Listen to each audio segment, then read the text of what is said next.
자, 거기 보시면은 부동산 마케팅이라고 있는데, 이 마케팅에 대한 거는 원래 경제학에 소속되어 있던 영역인데, 이게 경제학의 수요 공급 원리하고는 배치되는 논리이기 때문에 분리시켜서 지금은 마케팅이라는 이제 별도의 단원으로 이제 존재를 해요. 마케팅에서는 매년 한 문제 정도가 언급이 돼요. 한 문제. 근데 여기 있는 마케팅에 대한 거는 결국 기업에서 생산을 해서 가게에서 소비에 이를 때까지의 모든 일련의 과정을 다 담고 있는 게 마케팅이에요. 여러분들 하는 중개 있죠? 중개보다 더 포괄적인 내용이 마케팅이라고 보시면 돼요. 그래서 현대 기업들이 뭐를 중시하냐면 마케팅을 중시하는 거예요. 마케팅 전략 여하에 따라 기업의 매출이 신장이 될 수도 있고 매출이 어떻게 돼요? 폭 떨어질 수도 있고 그런 거예요. 그 자체가. 여러분들이 알고 있는 그 충청도를 기반으로 하는 대표적인 기업 있죠? 야구단도 있고. 본사가 예전에 여기 현암 빌딩이었는데, 을지로에는. 그게 H로 시작돼요. 이게. 그래서 얘네가 원래 이 화약그룹 이랬었어요. 한국 화약그룹. 그래서 얘네가 뭐 업무 이 협약을 체결하기 위해서 중국을 방문했어요. 그러면 공항에 플랜카드가 붙을 거 아니에요. 얘네는 화약이 있으니까 뭐라고 해놨냐면 이걸 폭발물 집단이라고 한문으로 쓴 거예요. 그 이미지가 어떻게 했어요? 안 좋을 거 아니에요. 그래갖고 두 글자로 압축한 거예요. 그러니까 이미지가 어떻게 돼요? 확 달라질 거 아니에요. 그죠? 그러니까 그런 그 작업을 꾸준히 해요. 그래서 기업 총수의 이미지도 매출에도 영향을 줘요, 안 줘요? 당연히 줘요. 그래서 기업 그 총수의 어떤 마케팅만 담당하는 부서가 따로 있을 거예요. 이미지 관리가 중요하니까, 그게. 여러분들도 이미지 관리하죠? 안 해요? 자, 근데 어쨌든 효과적인 마케팅을 하기 위해서는 현재 시장 환경을 잘 분석할 수 있어야 돼요. 그죠? 시장 환경에 대한 이해가 결여가 되어 있는 상태에서의 마케팅 전략은 무의미하다고 생각하면 돼요. 중개업자분들도 마케팅이 중요해요. 그 수많은 경쟁자 중에서 내가 일정한 매출을 올리려고 그러면 마케팅 전략은 필수적인 거예요. 나중에 합격한 다음에 고안을 해봐야 돼요. 하다못해 개업하죠. 개업식 할 때, 중개업자 개업할 때 가장 많이 주는 답례품이 뭐예요? 떡 이런 거 주는 거는 철진한 족이고 그 다음에 우산 주는 경우도 있어요. 우산 안 써요. 왜? 우산 펼치면 거기에 암흑의 중개사라고 붙어 있는데 그거 들고 다닐 사람이 몇 사람이나 되겠어요. 그 다음에 많이 주는 게 수건이에요. 수건 안 써요. 집에 가면 수건이 그렇게 많은데 중개업자에게 받은 수건은 맨 밑에 깔려 있거나 하나씩 받았잖아요. 차를 타고 이동할 때 수건 더 필요한 사람이 여러 사람이 얘기를 해요. 필요하면 주겠다 이거예요. 그러니까 효과가 없는 거예요. 옛날에는 인주 많이 줬어요. 옛날에는 도장 찍는 게 대부분이어가지고 인주하고 이런 걸 줬는데 요즘 도장 찍거나 그런 게 거의 없잖아요. 그러니까 그것도 사라진 거예요. 그러니까 여러분들이 잘 판단을 해보세요. 거기부터 첫 단추가 끼워지는 거니까 어떤 거를 품목을 선택을 해야 될까.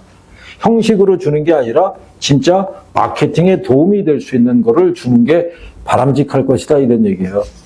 그래서 여기서도 뭐가 중요하냐면 옆에 325페이지에 가면 마케팅의 3가지 차원이라고 나와 있죠. 거기를 별표하는 거예요. 2개. 그러니까 여기는 마케팅 전략을 얘기하는 거예요. 마케팅 전략은 시장 점유 마케팅 전략이 있어요. 시장 점유 마케팅 전략은 이건 공급자 위주의 마케팅 전략이에요.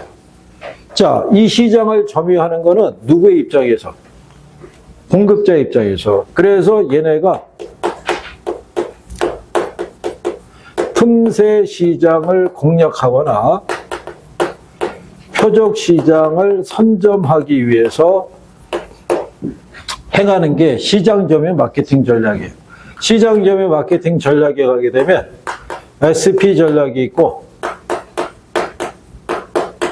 4P 믹스 전략이 있어요. 여기 SP 가게 되면 S가 뭐 얘기하냐면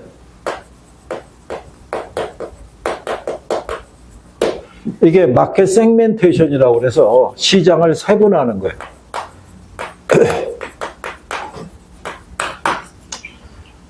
그 다음에 T가 타겟팅이에요.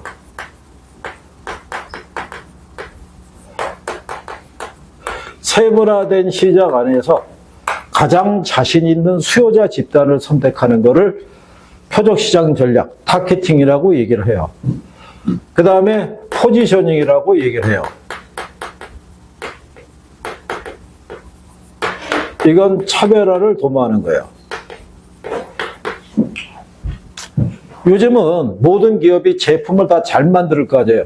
그 중에 상품에 대한 이미지나 품질이나 여러 가지를 갖다가 다른 경쟁 기업과 차별화를 도모하는 전략이라고 보시면 돼요.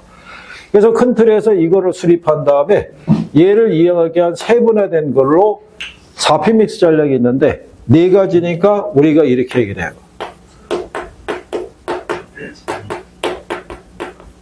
이것도 시험에 나온 거예요. 박스를 주고 다음 중에 마케팅 믹스 전략에 해당하는 걸 고르라고 출제한 적도 있어요. 이게 제품 전략이에요.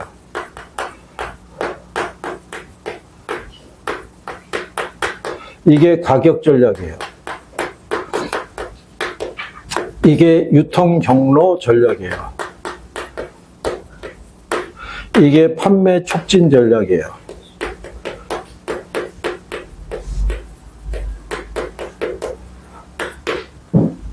그래서 네 가지를 얘기하는 거예요. 뭐 이거는 여러 가지를 될 수 있는데 가령 예를 들어서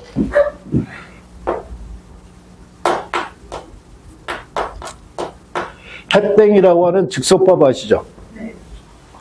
원래 즉석밥 시장이 없었어요. 없었는데 이거를 어느 기업에서 어디다 차관을 두고 기획을 했냐면 모든 가정에 전자레인지의 보급이 끝난 시점에 이게 기획이 된 거예요. 얘는 전자레인지가 없으면 상품하기 어려운 거예요.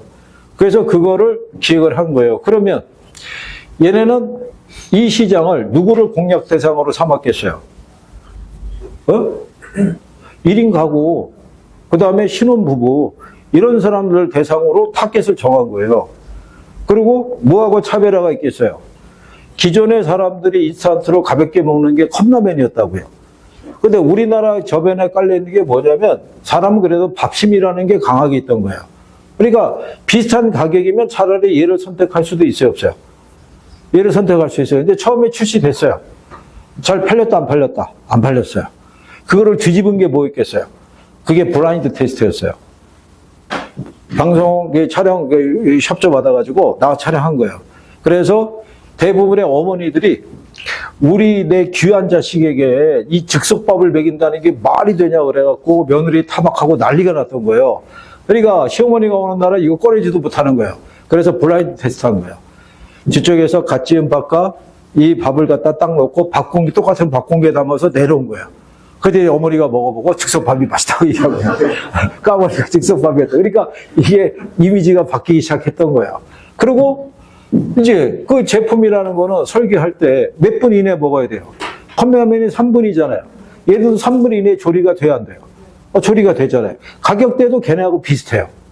그죠? 그러니까 유통을 시킬 때는 예를 들어서 편의점이나 동네 슈퍼나 이런 데서 입소문이 나게끔 유도를 하고 거기에 따라 판매 촉진을 할 때 얘네 초기에 썼던 지금도 쓰고 있지만 전략이 뭐겠어요? 이게 그람수가 그냥 나온 그람수가 아닌 거예요. 이게 대용이 큰 저기 한 210g 정도가 나와 있는데 한 사람이 먹을 때 평균 250g 정도가 됐을 때 한 공기로서가 충족이 되는데 40g이 부족하잖아요. 근데 하나를 더 사자니 어떻게 돼요? 부담스럽잖아요. 그러니까 뭐를 풀어하는 거예요? 이 전략 계속 쓰는 거예요. 그래서 하나만 사는 게 아니라 여러 개. 그리고 통으로 사면 더 할인을 많이 해주고 이런 식으로 유도를 하는 거예요. 그래서 이렇게 유도를 할 때 여러분들이 STPR에 들어가면 제가 지금 힘들게 영문을 다 적었잖아요. 여러분들이 알고 있는데 영문을 내요. 출제를 하니까 적어준 거예요. 여기다가. 이게 영문까지 알아야 돼요. 무슨 말인지 아시겠어요? 자, 그랬을 때 우리가 추가적으로 들어가서 그 327페이지에 가면 가격 전략이 나와 있죠. 여기. 가격. 가격 전략을 가게 되면 시가 전략이라고 돼 있죠. 시가 전략은 뭐냐면 시장 가격 있죠. 시장 가격을 내가 쫓아가느냐, 시장 가격을 선도하느냐 이런 얘기예요. 내가 만약에 선발 주자로 먼저 입성을 했으면 내가 시장 가격을 선도할 수 있어요, 없어요? 그럼 후발 기업들은 내 가격을 따라올 수밖에 없고, 내가 후발 주자면은 이미 시장에서 형성된 가격을 내가 쫓아갈 수밖에 없다는 얘기예요. 무슨 말인지 아시겠죠? 그 다음에 신축 가격 전략 있죠? 그러니까 유연하게. 무슨 얘기냐면 같은 면적이더라도 분양을 할 때 층수나 방위에 따라 분양가에 차등을 둘 수 있어요, 없어요? 차등을 둘 수 있어요. 근데 그것도 조심해야 되는 게, 옛날에 저희들 같은 입장에서는 방위를 많이 따졌어요. 남향해야 된다. 근데 요즘 젊은 세대는 남향 이런 거 중시하지 않아요. 자기들이 봤을 때 보기 전망이 좋고 이러면 굳이 남향이 아니어도 된다라고 얘기를 해요. 그리고 남향의 또 단점이 뭐냐면 햇빛이 잘 들어와요. 더울 수 있다 없다. 있다 이런 얘기, 일장일단이 있지만 어쨌든 그런 거예요. 그리고 저가 전략 있죠. 저가 전략은 언제 쓰겠어요? 경기 안 좋을 때, 단기간에 시장 점유율을 늘리고 싶을 때 저가 전략을 쓸 거 아니에요. 그럼 고가 전략은 언제 쓰겠어요? 제품의 경쟁력이 있을 때, 브랜드의 우위가 있을 때. 그러니까 명품 애들은 다 고가 전략 쓰는 거예요. 무슨 말인지 아시겠나요? 네, 그래서 가격 전략에서 그 정도 추가로 여러분들이 정리하시면 되겠고, 그 다음에 여기 유통 경로라고 돼 있죠. 부동산에서의 유통 경로는 중개업자를 활용하거나 분양 대행사 있죠. 얘들을 통해서 상품을 유통을 시키는 전략을 쓸 수도 있다는 거. 그 다음에 판매 촉진도 이렇게 4가지로 나눠져요.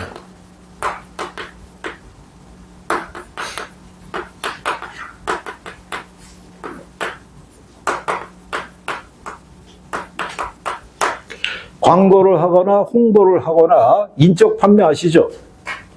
길 가면 사람들이 팜플렛 주거나 이렇게 사람 호객하는 경우 있어요, 없어요? 그리고 경품 주는 거 아시죠? 모델하우스에 와서 당일 계약한 사람을 대상으로 경품 추천해서 뭐 경차를 주거나 이런 경우 있어요, 없어요? 있을 거 아니에요. 네. 그래서 이런 경우. 그 다음에 두 번째가 고객 점유 마케팅 전략이에요. 요거는 누구 입장에서 수요자가 원하는 수요자의 눈높이에 맞추는 마케팅 전략이에요. 그래서 뭐를 활용한다? 얘를 활용해요. 아이다의 원리라고 배우셨죠?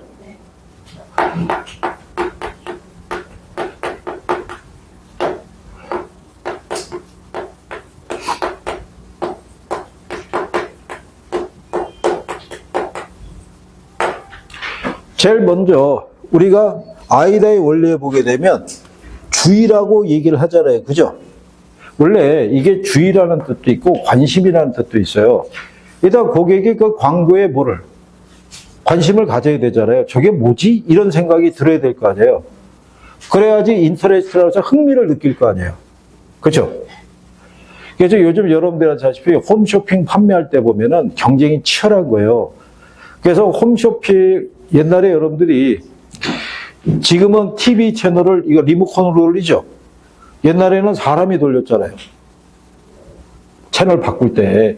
예를 들어서 자 윤총각 9번으로 바꿔줘 그러면 글로 가서 9번으로 바꿀 때까지는 화면이 멈춰져 있었잖아요. 그러니까 광고의 속도가 좀 느렸단 말이에요. 말을 진행하는데 요즘은 빨리빨리잖아요. 그러니까 톤도 높고 그렇단 말이에요. 강하게 어필을 해야 돼요. 그래서 일단은 뭐지라고 하는 관심을 갖게 될 거 아니에요.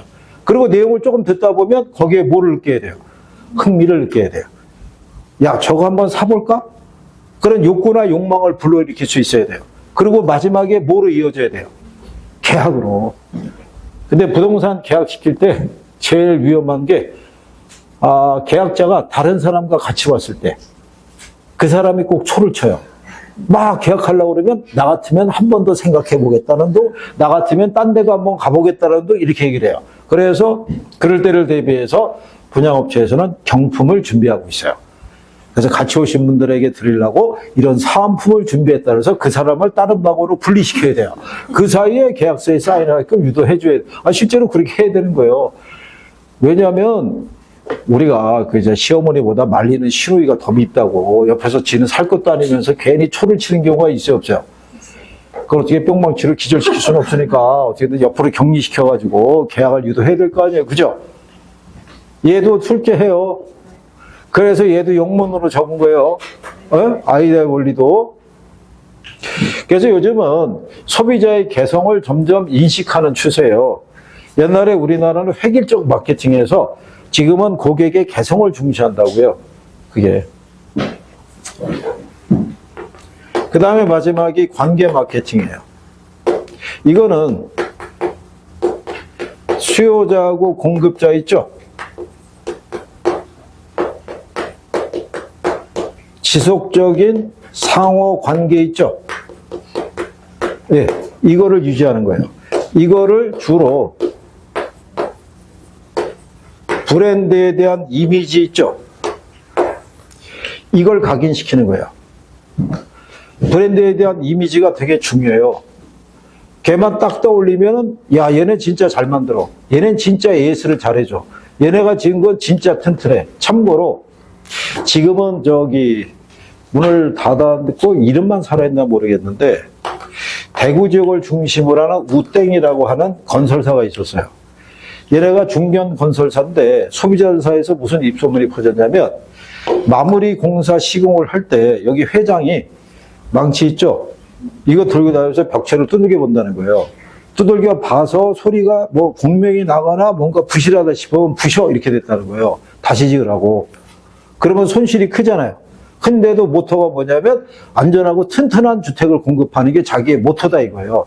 그게 어필이 돼서 잘 짓는다 이런 소문이 많이 돌았던 거예요. 그러면 얘네가 전국에서 분양하면은 사람들은 안심하고 분양 신청하겠어요, 안 하겠어요? 그런 이미지가 뭐 구축이 되는 게 쉬운 게 아니라고요. 한번 만드는 게. 그래서 기업들에서는 자사 어떤 이 제품이 나오면 그 브랜드에 대한 이미지를 고착화시키기 위해서 노력을 많이 하는 거예요. 여러분들이 왜 브랜드 보면 자동차 브랜드 보면 알고 있죠. 그 차 타면 성공한 사람. 이미지가 포장을 그렇게 해주는 거예요. 그 집에 살면 성공한 사람이다. 분양받으면. 그래서 오래전에 레미땡이라고 하는 아파트 브랜드 있죠. 걔네가 광고한 그 광고 CF가 화제를 한 적이 있어요. 상당히 독특하게 광고했던 거예요. 그래서 많은 사람들이 그 광고 찾아본 거예요. 이게 왜 저래? 성공한 사람, 거기 거주한 사람은 잘생긴 사람, 뭐 미인만 갈 수 있다, 뭐 하여간 뭐 그런 식으로 일반 그 아파트의 광고는 틀리게 냈던 거예요. 그래서 화제가 됐던 적. 그럼 오랫동안 사람들의 뇌리에 남을 수 있어요, 없어요? 남을 수 있는 거예요. 그리고 고가의 브랜드 있죠? 요즘은 새로 브랜드가 워낙 많아가지고 브랜드 이름을 기억하기도 힘들어요. 그죠? 뭐 시그널 뭐 이런 정도는 말 수 있어도 워낙 영문 섞어서 나오는 거 있어요, 없어요? 있잖아요. 그게 뭐 옛날에는 시어머니 찾아오지 못하게 하려고 영문 길게 했다고 그러는데 요즘은 시누이가 같이 따라와가지고 무리 없이 찾아오기 때문에 별 효과가 없다로 바뀌었다고 얘기를 해요. 그래서 그런 차이가 있다는 얘기죠. 그래서 그게 브랜드가 하다못해 이번에 왜 올림픽에서 우리 어린 학생이 금메달 땄잖아요. 금메달 땄다고 부상 당했는데. 근데 그 친구가 사는 집이 반포에 있는 무슨 브랜드예요. 그게 시가가 몇십억씩 하는 거예요. 그러니까 금수저가 금메달 땄다고 그걸 프랜카드 붙일 일이냐라고 또 시비 거는 사람이 또 있는 거예요. 그러니까 그냥 일반적인 아파트 브랜드 같으면 사람들이 넘어갔을 거예요. 워낙 유명한 브랜드니까 그게 도드라졌다고 생각하면 돼요. 그래서 어쨌든 브랜드에 대한 이미지를 가지고 그러니까 기업들도 지금은 분양할 때만 광고하지 않아요. 평상시에도 이미지 광고해요. 계속. 우리 기업은 사회적 기업으로서 기업을 통해서 얻는 이익의 일부는 사회적으로 환원한다라는 그런 역할을 하고 있다라고 계속 홍보하는 거예요. 그래서 그런 이미지가 누적이 되게끔 유도한다. 이렇게 보시면 될 거. 근데 여기서 이거 제목만 바꿔도 출제해요. 얘 공급자 위주죠? 수요자 위주라고 바꿔도 줘요. 얘가 수요자 및 공급자인데 수요자 위주다 이렇게 바꿔주는 거예요. 그러니까 간단한 것부터 출제하니까 정리하시면 돼요. 그 다음에 여러분들이 바이럴 마케팅이라고 아시죠? 입소문 내는 거 있잖아요. SNL이라든가 아니면 뭐 블로그라든가 통해서 이렇게 광고하는 것을 우리가 바이럴 마케팅이라고 얘기를 해요. 요즘은 핀셋 마케팅 아시죠? 네? 핀셋. 소비자가 여러분들이 만약에 피자를 주문하면 위에 올리는 토핑 있죠? 내가 원하는 걸 선택할 수 있어요, 없어요? 그러니까 소비자의 취향과 이거를 정확한 데이터를 입수해서 거기에 맞는 마케팅을 하는 거예요. 그래서 요즘은 특징이 뭐냐면 여러분들이 인터넷상에서 폰을 갖고 몇 번 검색을 하면 독이라는 거를 계속 하면 그쪽 광고는 다른 걸 찾아도 계속 올라온다고요. 입맛에 맞춰서. 그렇잖아요. 그리고 요즘 또 뭐예요? 챗 GPT 뭐 이런 거 있죠? 부르면 뜨잖아요. 그냥 내가 원하는 거. 그죠? 그러니까 그것도 마케팅이에요. 소비자가 저 양반이 일주일에 어떤 몇 시부터 몇 시 사이에 무슨 요일에 와서 얼마짜리에 뭐를 산다라는 게 데이터로 다 요즘 입력이 되는 시점이에요. 그러니까 요즘은 어디 노출돼 있다고 봐야 돼요. 외국 사람들이 우리나라 와서 이해 못하는 게 그거 아니에요. 지갑을 놓고 가도 안 없어지더라. 우리나라 사람들은 그거 집으면 뭐 할 거야. 내가 집어서 이동한 동안에 모든 게 다 노출이 돼 있는데 집에 들어가 있어서 1시간 있으면 누가 벨을 걸려? 지갑 내놓으라고? 그렇기 때문에 외국에서는 그게 안 돼 있잖아요.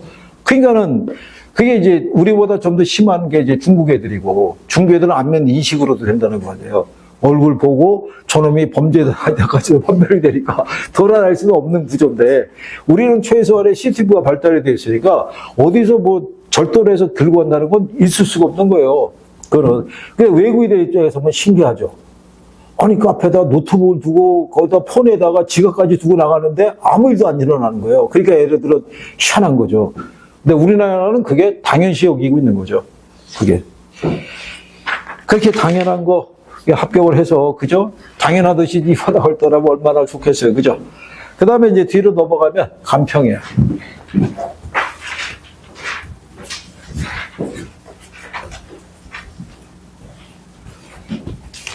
자,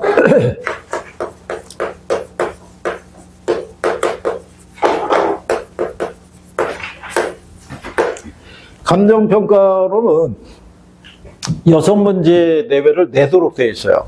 정해져 있어요. 40문제 대비 15% 내외를 내도록 되어 있으니까 제가 그랬잖아요. 35번부터 40번까지가 간평이에요. 매년 똑같아요. 그러면 얘네 시험 목차는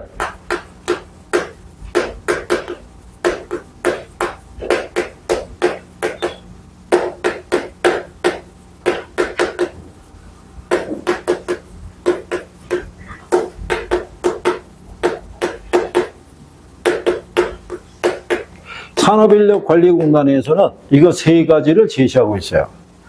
이렇게. 그래서 옛날에는 이렇게 출제했었어요. 6문제면은 비중이 이렇게 나왔다는 거예요. 근데 근래는 얘가 출제를 해요.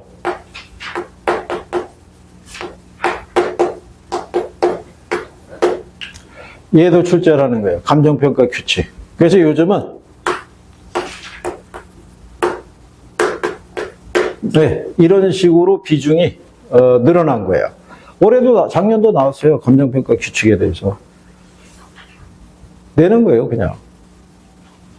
여기서 가격공시제도하고 감정평가 규칙이 있죠. 이거는 법 조문이에요. 이론이 아닌 거예요. 그러니까 법 조문의 주요 조문에 대한 이해만 있으면 나오면 맞출 수 있는 거예요. 이거를 그래도 틀리는 사람이 있다 없다? 있어요. 환장하는 거예요, 그냥. 그죠? 그렇다고 제가 대신 시험 볼 수는 없잖아요. 네? 그러니까 어쨌든 여러분들이 살아남아야 되는 거예요. 한 문제가 소중한 거예요. 한 문제 갖고 당락이 좌우가 된다고요. 한 문제 갖고. 그래서 여러분들은 절대로 실수와 착각을 줄여야 돼요. 근데 사람이 뭐가 쉬웠는지 뻔히 보이는 건데도 그걸 착각을 해요. 그거를 인식을 못 해요. 그리고 언제 인식하냐면 답안지 내고 그 그 교실 끝났을 때, 갑자기 이 생각이 드는 거야. 아까 그게 아니었나? 근데 시험지는 있으니까 본다고요. 틀렸네? 라고 하는 순간에. 그래서, 자, 그러면 여기서 얘네만 이론하고 계산을 낼 수 있어요.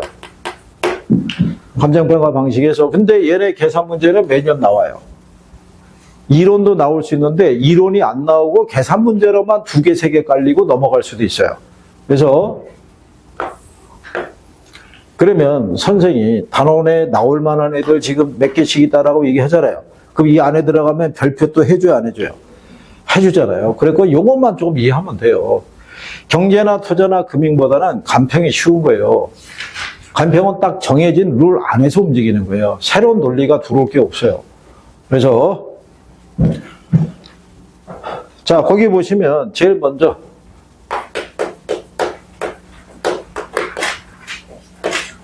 감정평가의 의, 필요성, 기능 이렇게 돼 있어요. 우리가 오늘 수업하고 다음 주에 한 주가 더 있죠. 다음 주에 한 주에 간평 수업을 하면은 뒤에 조금 남을 수도 있을 거예요. 그거는 3월에 첫 주 있죠. 첫 시간에 조금 더 해서 마무리 짓고 첫 주도 나갈 수도 있고, 아니면 만약에 3월에 처음 나오는 사람이 있을 수도 있어요, 없어요? 처음 왔는데 갑자기 간평을 하면은 그 양반이 쓰러질 거라고요. 이게 뭔 소리냐? 그래갖고 그럴 때는 한 주 걸러서 나머지를 마무리해 드릴 수도 있어요. 그렇게 생각하시면 되겠고, 이제 3월인 거예요. 그죠? 3, 4월에 최소한 요때 60점대 정도를 갈 수 있으면 진짜 이상적이에요. 5, 6월 달에. 그러니까 3, 4월에 이제 3월 달에 모의고사를 봐요. 외부 모의고사를. 에? 외부 모의고사 이때 한 40점대 나와도 훌륭한 거예요. 그리고 이때 틀린 거 보완해서 5, 6월 달에 2달 연속 60점이 나와야 돼요. 한 달 갖고는 안 되는 거예요. 한 달 6점이 나왔는데 그 다음 달에 6점이 안 되면 불안해서 2차를 못 간단 말이에요. 2달 연속으로 난이도에 관계없이 6점이 넘으면 어느 정도 궤도에 올라선 거예요. 그러면 7월 달부터는 집중적으로 2차에 집중할 수 있단 말이에요. 여기가 가장 좋은데 정이 안 되면 여기까지라도 마지노선이에요. 이게 그냥 아무것도 안 되는데 7월 달 들어가면 여러분들은 시간에 쫓기게 될 거라고요. 물리적인 시간이 다 지났잖아요. 네? 그러니까 지금 열심히 해야 되는데 지금 선생님 입장에서 봤을 때는 이게 시간이 길게 남아있는 게 아니거든요. 시간이 지금 많이 없는 거예요. 그리고 가슴에 손 얹고 생각해보세요. 지금 열심히 공부하는 사람들은 시간이 타이트하다고 느껴요. 공부를 안 하고 막연하게 내가 안 해서 그렇지 맘만 먹으면 얘를 끝낼 수 이렇게 생각하는 사람은 아직도 시간이 많이 남은 거예요. 그 사람들이 나중에 7월 달 되면 후회해요. 왜 학교론 선생님이 그렇게 잔소리를 해댔는지를 그때 느끼는 거예요. 그거 어떻게 이미 시간은 지났는데. 그러니까 지금 기를 쓰고 열심히, 이거 절박함이 필요한 거예요. 내가 올해 이 시험은 꼭 합격을 해야 된다는 절박감이 있어야 되는 거예요. 그죠? 그 주부들은, 바깥 양반이야. 눈빛으로 제압이 되더라도 옆집 여자를 조심해야 되잖아요. 그죠?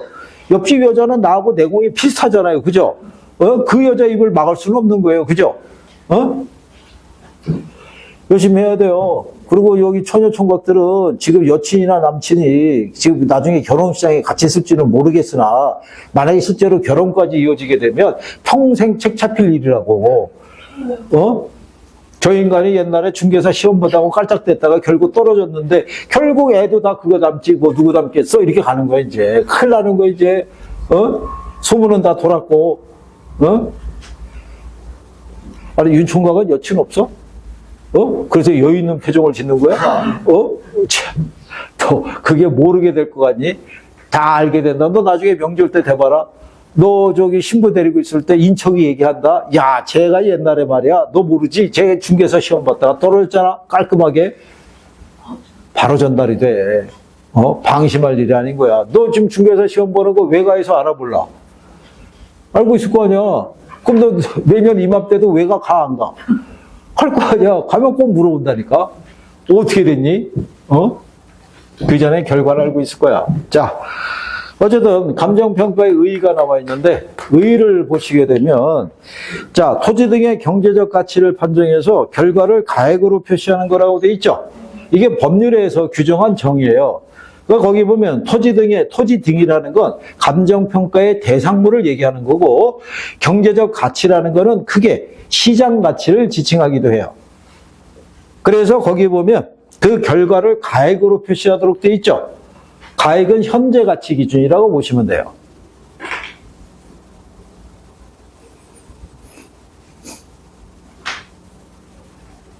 자, 그래서 이제 그렇게 보시면 되겠고, 거기 우리가 2번에 보면 경제적 가치란 교환의 대가인 가격과 용익의 대가인 임대료를 말한다고 돼 있죠. 그 얘기는 뭐냐면 부동산은 수명이 긴 재화죠. 그러니까 일반 재화와 다르게 임대차에 제공할 수 있어요, 없어요? 그러니까 그 물건의 가치에서는 물건 자체의 가치와 거기에 기반한 임대료의 크기도 우리가 평가할 수는 있다라고 얘기를 해요. 그리고 그 밑에 가면 감정평가의 특별 원칙이라고 나와 있죠. 예, 참고사항이에요. 시험에 안 나와요. 그 다음에 옆에 보게 되면 감정평가에 뭐가 있어요? 이 필요성은 뭐냐면 얘가 필요하다는 거예요. 누가? 전문가가.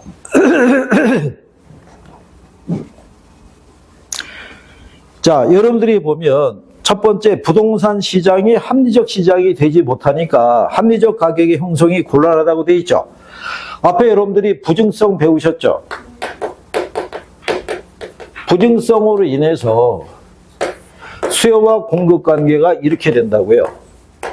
그러면 수요와 공급의 균형에 의한 가격을 도출하는 게 어려운 상황인 거예요. 우리가 일반적으로 균형이라는 거는 이 상태에 의한 균형 가격을 얘기하잖아요. 그렇죠? 그래서 전문가인 감정평가사들이 이 상태를 가정하고 평가해 주는 거예요. 이 상태가 아니라 이 상태로 바뀌었을 때를 가정하고, 그러면 바뀔 때를 가정할 수 있는 건 일반인들이 변화를 주기는 어렵잖아요. 그러니까 누가 할 수 있다는 거예요? 전문가가 미래에 대한 변화를 예측할 수 있어야 된다라고 얘기했던 거예요. 그 다음에 가치 형성 요인의 복잡성 및 다양성이라고 돼 있죠. 그래서 거기 보면 전문적인 지식과 정확한 판단력이 필요하다라고 얘기해요. 그래서 우리가 이게 필요할 때 부동산 평가는 항상 무슨 상태가 되도록 이 상태로 평가를 해줘야 돼요. 근데 제가 그랬잖아요. 여기가 농지예요. 농지의 최이용은 농사 짓는 거죠. 농사 져서 한 5천의 수익이 발생해요. 연. 그러면 얘 할인율을 적용하면 이게 농지의 가치가 5억 정도라고 평가할 수 있는데 얘가 택지 후보지로 지정이 돼서 용도가 바뀌는 거예요. 그럼 택지 상태에서는 최이용이 농사 짓는 게 아니죠. 그러니까 여기에 만약에 상가를 지어요. 상가를 지어서 분양을 하게 되면 분양 수익이 한 10억 나오는데 이게 개발할 때 들어가는 비용이 6억 들어가요. 그러면 순수익이 얼마다? 4억이다. 그러면 여기에다가 할인율 10% 적용해서 이 부지의 가치가 40억이다. 이렇게 평가를 해줘야 되는 거예요. 그러니까 일반인들은 이 변화까지 가정해서 평가하는 게 쉽도 어렵다. 어려운 거예요. 그러니까 누가 평가해야 된다. 그래서 전문가에 의한 평가가 필요하다고 얘기하는 거예요. 참고로 우리나라에서는 감정평가의 의뢰가 높은 편이 아니에요. 여러분들이 지금까지 주택거래 해봤지만 감정평가를 의뢰해 본 적은 거의 없다고요. 대부분 우리나라에서는 과세를 하기 위해서, 보상해주기 위해서, 그리고 담보부동산의 가치평가 있죠? 요즘은 은행에서 탁상감정을 의뢰하는 경우가 많아요. 그러니까 탁상감정은 현장 가서 보는 게 아니라 서류로 이제 평가하는 거예요, 서류로. 그게 수수료가 더 쌀 수 있어요, 없어요? 네, 그렇게 하는 거예요. 그래서 나중에 또 보시면 아시겠죠. 자, 어쨌든 간에 이래서 감정평가가 필요하다라고 얘기를 해요. 근데 그 밑에 가면 감정평가의 기능이라고 나와 있죠. 기능이 뭐겠어요? 역할이에요. 그러면 정책적인 측면에서는 정부의 정책 수립과 집행 있죠. 예, 이거를 지원해 주는 거예요. 예를 들어서 과세를 하려고 그러면 뭔가 기준이 있어야 되잖아요. 그러니까 매년 공시가격을 도출해야 해요. 하는 거예요. 그걸 기준으로 과세하는 거고, 그 다음에 보상을 해주더라도 기준이 있어야 될 거 아니에요. 그죠? 그래야지만 정부가 정책을 수립하고 집행이 가능할 거 아니에요. 그 다음에 일반 경제적 기능에서는 시장의 불안전성을 보완해 주는 거예요. 시장의 가장 중요한 역할이 뭐라고 그랬어요? 시장의 가장 중요한 역할. 이게 시장의 불안전성을 보완하는 거예요.